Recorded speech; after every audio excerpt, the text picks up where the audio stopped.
Assalamualaikum warahmatullahi wabarakatuh dan salam sejahtera. Nama saya Nur Rismah binti Rizal. Hari ini saya akan membentangkan tentang rancangan pengajaran harian saya, Bahasa Melayu Tingkatan 2. Tema yang saya pilih ialah Bahasa dan Kesusastraan. Tajuk ialah kata adjektif. Bilangan murid, saya mengambil bilangan murid sebanyak 15 orang murid. Masa iaitu sebanyak 50 minit dari 10 pagi hingga 10.50 pagi. Kemahiran fokus adalah tata bahasa. Standard kandungan iaitu 5.1, memahami dan menggunakan perkataan daripada pelbagai golongan kata dalam pelbagai ayat. Standard pembelajaran saya mengambil pembelajaran 5.1.2 iaitu memahami dan menggunakan kata adjektif, jarak, panca indera, ukuran dan sifatan dengan betul mengikut konteks. Objektif kajian ini ialah untuk memahami dan mengenal pasti kata adjektif, jarak, panca indera, ukuran dan sifatan dengan betul mengikut konteks. Yang kedua iaitu membina dan menulis ayat adjektif, jarak, panca indera, ukuran dan sifatan dengan betul mengikut konteks. Kriteria penggunaan 3 daripada 4 jenis kata adjektif, jarak, panca indera, ukuran dan sifatan dengan betul mengikut konteks. Membina dan menulis ayat 3 daripada 5 bagi setiap kata adjektif, jarak, panca indera, ukuran dan sifatan dengan betul mengikut konteks. Okey, seterusnya bahan bantu mengajar. Saya mengutarakan beberapa idea yang menarik untuk digunakan sebagai bahan bantu mengajar, iaitu tayangan video dan gambar, tayangan paparan slide yang menarik, peta pokok, roda tuah atau spinning wheels, dan yang kelima, pick phrase. Untuk kategori kebat atau iting pula, saya menggunakan peta pokok. Pengetahuan sedia ada murid juga perlu. Murid pernah belajar tentang kata adjektif, jarak, panca indera, ukuran dan sifatan. Set induksi untuk aktiviti ini iaitu 5 minit. Guru menunjukkan gambar dan menayangkan video berkaitan dengan kata adjektif. Guru bertanyakan soalan dengan murid berkenaan dengan gambar dan video yang dipaparkan. Antara soalan yang guru tanyakan iaitu, apakah yang kamu faham dan kamu tahu tentang gambar dan video yang cikgu tayangkan tadi? Soalan yang kedua iaitu, apakah kata adjektif yang terdapat dalam gambar dan video yang cikgu tayangkan sebentar tadi? Okey, catatan daripada aktiviti sebentar tadi iaitu aktiviti tayangan video dan tayangan slide dapat memupuk nilai murni seperti nilai murni rajin dan baik. Kemahiran berfikir dapat menjana idea para pelajar. Kemahiran profesional iaitu dapat berkomunikasi sesama pelajar dan antara pelajar dengan guru. KBCB, kemahiran mengisyarat dan berkomunikasi dengan menggunakan bahasa isyarat. EMK pula iaitu kecintaan terhadap bahasa Melayu dan nilai murni. Aktiviti yang kedua pula iaitu guru membentangkan tentang tajuk pengajaran dan pembelajaran hari ini, iaitu kata adjektif. Guru memberikan konteks melalui paparan slide maksud kata adjektif. Guru menerangkan maksud setiap kata adjektif, iaitu maksud jarak, panca indera, ukuran dan sifatan. Keempat, guru juga mendedahkan pelajar dengan contoh ayat yang menggunakan kata adjektif di dalam slide supaya pelajar boleh membezakan kata adjektif berdasarkan jarak, panca indera, ukuran dan sifatan. Okey, catatan seperti yang kita dapat lihat di dalam slide iaitu nilai murni dapat memupuk nilai murni rajin dan rasional. Kemahiran berfikir dapat menjana idea. Kemahiran personal iaitu berkomunikasi dan mendengar. KBCB, kemahiran mencatat nota. Yang kedua, tata bahasa. EMK pula, yang pertama bahasa, yang kedua nilai murni. Okey, anda dapat lihat di dalam slide iaitu tayangan slide yang pertama. menerangkan tentang definisi kata adjektif. Kata adjektif ialah kata yang digunakan untuk menyatakan keadaan atau sifat sesuatu kata nama. Kata adjektif juga dikenali dengan kata sifat. Ia boleh didahului atau diikuti dengan kata penguat seperti sangat, amat, sungguh, terlalu dan sebagainya. Okey, ini adalah tayangan slide yang kedua di mana kita memfokuskan untuk pembelajaran pada hari ini iaitu jenis kata adjektif hanya 4 sahaja: sifatan, ukuran, jarak dan panca indera.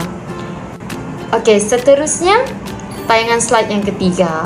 Tayangan slide yang ketiga ni menjelaskan secara lebih terperinci tentang kata adjektif keadaan, kata adjektif panca indera, kata adjektif jarak dan kata adjektif ukuran. Okey, seterusnya saya akan menerangkan tentang aktiviti seterusnya yang mengambil masa selama 2 hingga 25 minit. Okey, guru menggunakan spinning wheel yang mengandungi nama pelajar. Yang kedua, kemudian para pelajar yang terpilih diminta untuk membina ayat berdasarkan kata adjektif yang berada pada pick phrase yang mereka pilih. Yang ketiga, guru memaparkan slide peta pokok berisi tentang jenis kata adjektif. Yang keempat, guru bersama-sama pelajar membaca kata adjektif jarak, panca indera, ukuran dan sifatan. Seperti yang kita dapat lihat, catatan yang dapat saya catat di mana nilai murni dapat memupuk nilai murni, kemahiran berfikir, kemahiran personal, KBCB dan EMK. Okey, seterusnya pembelajaran diteruskan dengan aktiviti yang menggunakan bahan bantu mengajar iaitu spinning wheel dan pick phrase. Okey, spinning wheel mengandungi kesemua nama pelajar. Guru akan memutar spinning wheel untuk memilih seorang pelajar. Kemudian, pelajar yang terpilih tadi perlu mengambil satu phrase di dalam pick phrase ini. Okey, mereka perlu mengambil satu phrase kemudian membina ayat menggunakan kata adjektif yang terdapat dalam phrase ini. Okey, seterusnya slide peta pokok. Seperti yang kita lihat dalam slide ini, kata adjektif diringkaskan dalam bentuk peta pokok supaya para pelajar dapat lihat dengan lebih jelas dan lebih terperinci. Okey, seterusnya, langkah ini hanya menggunakan masa selama 3 hingga 10 minit. Guru memberikan murid lembaran kerja berkenaan dengan kata adjektif. Okey, yang kedua, murid diberikan masa selama 5 minit untuk menjawab kesemua soalan. Yang ketiga, guru bersama-sama murid menyemak jawapan. Yang keempat, guru menyediakan tanda traffic light untuk mengetahui tahap pemahaman murid. Okey, seterusnya catatan yang kita dapat lihat iaitu dapat memberi impak yang positif dari segi nilai murni, kemahiran berfikir, kemahiran personal, KBCB dan EMK.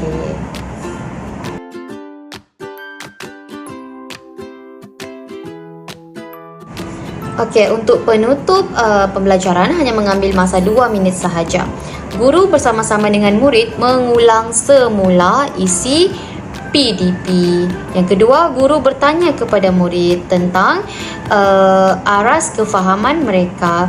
Yang ketiga, kemudian guru bersama-sama murid membaca semula maksud setiap kata adjektif. Yang keempat, guru memberi refleksi tentang topik pengajaran dan pembelajaran pada hari ini. Seterusnya, bahagian refleksi. Murid-murid dapat memahami topik dengan mencerna idea-idea yang bernas. PDP pada kali ini telah mencapai objektif apabila semua murid mencapai kriteria kejayaan yang diingini. Ketiga, murid-murid dapat memahami topik yang disampaikan dengan baik. Keempat, murid membantu guru dalam bertukar pendapat dan idea yang sesuai dengan topik. Yang kelima, semua murid telah berjaya menjawab soalan yang diberikan dengan baik. Mereka juga melibatkan diri secara 100% semasa proses PDP berjalan. Seterusnya saya akan menerangkan tentang kekuatan bahan bantu mengajar yang saya gunakan pada PDP kali ini. Bahan bantu mengajar yang pertama iaitu gambar dan video. Kekuatannya adalah memberi gambaran awal terhadap tajuk dan membantu murid yang berkeperluan khas. Yang kedua, tayangan slide meningkatkan fokus dan pemahaman murid terhadap tajuk. Yang ketiga, spinning wheel dan pick phrase dapat menarik minat para pelajar. Kelemahan pula iaitu dari segi penguasaan konsep yang masih lemah. Tahap intelektual dan motivasi pelajar yang berbeza-beza menyebabkan input yang diterima juga berbeza. Seterusnya, masa yang terhad. Masa yang singkat menyukarkan pelbagai aktiviti untuk membantu pemahaman dijalankan. Seterusnya, cadangan penambahbaikan. Guru perlu melakukan penambahbaikan dari aspek penyampaian ilmu ataupun proses pembelajaran yang lebih berkesan. Yang kedua, guru perlu melakukan penambahbaikan dalam bahan bantu mengajar. BBM sangat penting untuk diselaraskan keperluan murid yang mempunyai kesukaran dalam fokus belajar. Yang ketiga, tayangan paparan slide haruslah lebih menarik, ringkas dan padat untuk memudahkan pemahaman murid dalam konteks pembelajaran. Kesimpulannya, sesi pengajaran dan pembelajaran berlangsung dengan baik dan teratur. Kesemua murid hadir iaitu selama 15 orang berjaya mencapai objektif yang pertama. 10 daripada 15 orang mencapai objektif kedua manakala 5 orang murid kurang berjaya. Sebagai seorang guru, saya perlu lebih kreatif dalam menyampaikan ilmu kepada murid-murid tersebut agar tahap kepahaman murid dapat dimaksimumkan. Guru juga haruslah lebih memastikan bahan bantu mengajar adalah bersesuaian dengan keperluan mereka. Itu sahaja daripada saya. Terima kasih.